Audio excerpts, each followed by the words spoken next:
یکی از تیکه کلامای حرص در بیاره مامانای ایرانی میدونی چیه؟ دیدی گفتم؟ سلام، من زهرا دوستی هستم، روانشناس و روان درمانگر کودک و خانواده.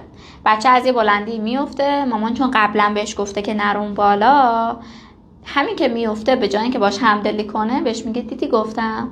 بچه داره اسباب بازی رو برمیره و چون مامان گفته که دست نزن به این اسباب بازی، انگولکش نکن، وقتی اسباب بازی مورد علاقه بچه میشکنه، مامان میگه دیدی گفتم و این باعث میشه یه فاصله خیلی دور بین مامان و بچه پیش بیاد. چرا؟ چون فرزند فکر میکنه من چقدر تنهام و چقدر پدر و مادر من بد من رو میخوان که منتظرن یه اتفاق بدی بیفته. خودتون به عنوان بزرگسال اگر یه همچین شرایطی وجود داشته باشه، مثلا فکر کن همسرتون برای هر اتفاقی که میفته، هر اتفاق بدی که رخ میده به شما میگه دیدی گفتم، من که گفته بودم از قبل. لطفاً فرزندتون این حسو بکنه که ما یه تیم هستیم و من با داخل این تیمی که توش قرار دادم، حالا یه تیم 3 نفره، یه خانواده 3 نفره، یه خانواده 4 نفره، هر چند تعدادی که هستید، من داخل این تیم مهمم.